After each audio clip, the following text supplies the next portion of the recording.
Do you ever catch yourself and think, wait, is this who I actually want to be? Do I really like who I'm becoming?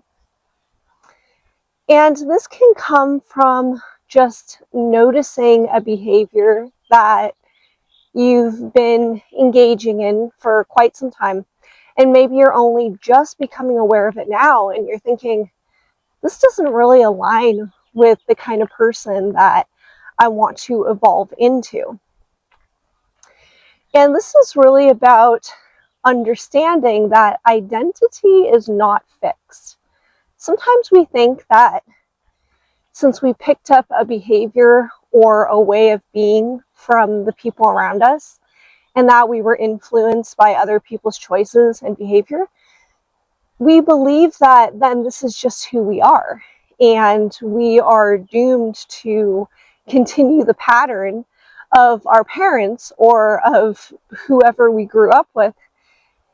And yes, it's true that we are influenced by our environment and the people around us.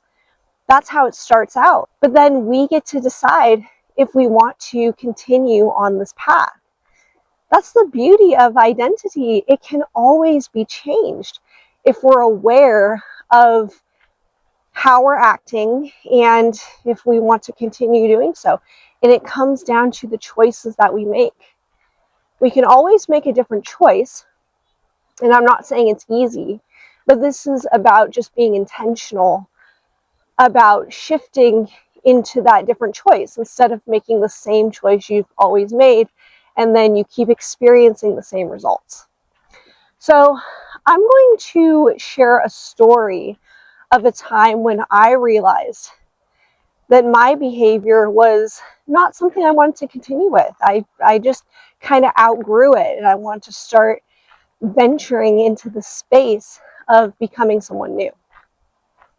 So I'm an avid dancer. I've been dancing for many, many years. And probably around 7 or 8 years ago, when I was still kind of newish in the dance community, I started noticing that some of the better dancers would only dance with their friends, or they would only dance with people they knew, and they weren't really too receptive to dancing with new people.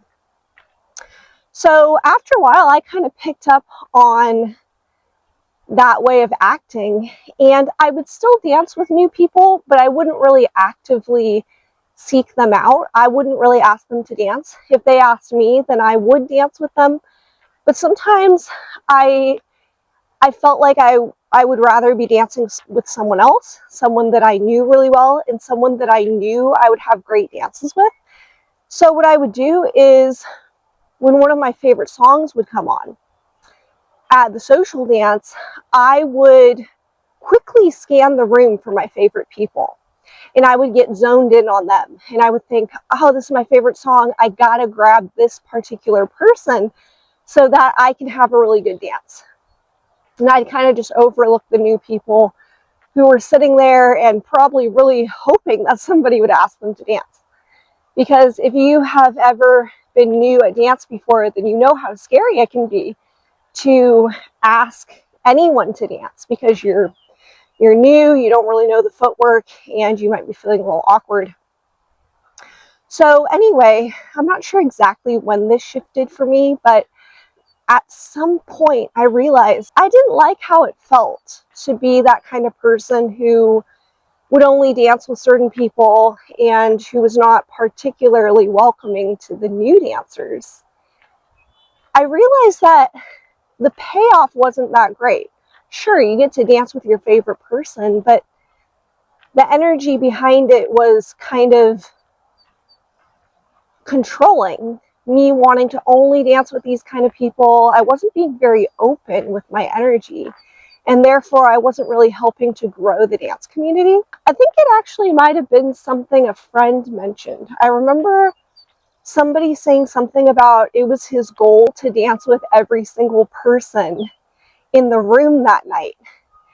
And I want to say that that actually kind of helped me change my perspective, because when he said that, I thought, Well, that sounds like a lot of fun, kind of making this a game. How many people can I dance with in the night?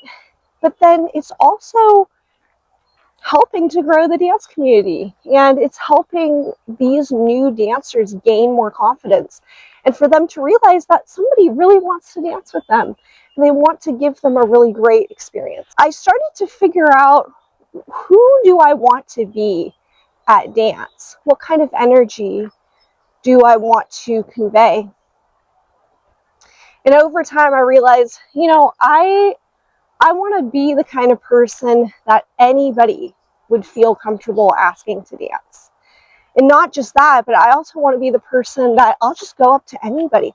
Whatever song is playing, I just turn around and the first person I see, I'm going to ask that person to dance. I think that before, my purpose for dancing was to get really good, and it was to dance with other people who were probably several levels above me so that I could get better. So that was my goal with dancing before. I was like, I must get better. I must get to this really high level and be considered a really advanced dancer. And then over time, my goal shifted to, what? I just want to go have fun on the dance floor with whoever is available. I just want to have some silly dances. I want to express myself, and I want to share energy with another person. I want to share fun and excitement and make new friends and build new connections. So since I changed my goal for dancing, I started shifting into this new version of myself who was totally different than she was before. And I realized that I was starting to enjoy dance a lot more when I was this version of someone who doesn't really have a set agenda, doesn't really have a particular person they need to dance with, or even like having to dance to my favorite song every time. Sometimes my favorite song comes on and yeah, I hear it, but I'm already in conversation with a really awesome person and I don't feel the need to go out there and dance if I don't want to. So dance became less of a chore. It became less of this agenda for me where I have to get this done, I have to dance with these people, I have to reach a certain level. And it just became this place for me to express myself and to be creative and to acknowledge other people's creativity. So I think that ultimately I decided to make this shift into a more friendlier dancer because I got tired of being the other version of myself who wasn't as welcoming and who just had the set plan for herself. So when you are coming into this place of awareness around your identity and you're feeling that natural pull to shift into a different version of yourself, I think it will become more obvious over time because, first of all, you probably won't feel as drawn to acting like that person. Over time, you might feel like, wow, this just doesn't even really feel like me anymore because now I have a different reason for being. And that's the other piece to this. Just like how I decided to change my reason for dancing, you have to look at what is your reason for acting the way you do? What is your reason for making these choices in your life? Think about, first of all, does this make you happy? Does this make you genuinely happy? Is this in alignment with your values? You have to get really clear about your core values, and then the choices that you make will hopefully reflect those values. So for example, for me, one of my top core values is helping to contribute to other people, providing service for other people and helping build the community. That wasn't always my core value before, but since I made that shift with dancing and just being more open to connecting with new people, that has become so much more important to me, because what came from my change of identity was also me realizing that I wanted to start hosting dance events of my own.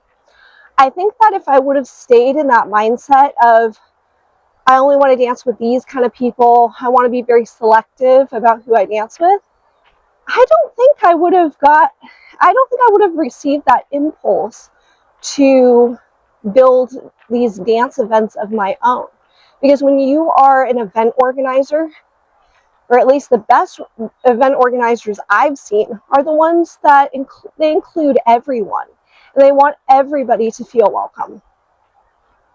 So that's the other thing too. When you start shifting into a new version of you, you might find that now there's so many more opportunities that are available to you. Like with me and hosting the dance events, you might find that you are naturally being pulled in this new area that you haven't really explored before. And now that you're this new version of yourself, you're able to fully step into that new role. It could be that you have been living in a way that used to work for you. Maybe the way you've been behaving was a way of protecting yourself in the past, or it just aligned with the values that you used to uphold. But if you're the kind of person who likes to evolve and you like to step into a greater version of yourself, then most likely you're going to find that the choices you made in the past and the way you behaved then no longer aligns with this new person. And this is why it's really important to get clear about what do you stand for in life? What are your top priorities in life? And then from there, you can get more clear about how you want to show up in the world. The last thing I want to mention is when you decide that you're going to start showing up differently in your life, it might feel a little uncomfortable at first because you're so used to the choices you've been making. So with myself and the dance example, at first it was challenging for me to go up to these new people and ask them to dance and to train myself out of that old behavior. It did take some time. It wasn't something that I fell into really naturally. I had to allow myself to gradually become this new version of me. But what I did is I stayed consistent. So let's say, I don't remember exactly the process for myself because it was so long ago, but let's say that I went to dance. I decided I'm going to show up differently. I go back to dance. And that night, I ask one new person to dance. This isn't about me just all of a sudden asking everybody to dance and being really open. It's just making a slight shift. And then that slight shift turns into a bigger shift over time. But you are gradually exposing yourself to this new way of being.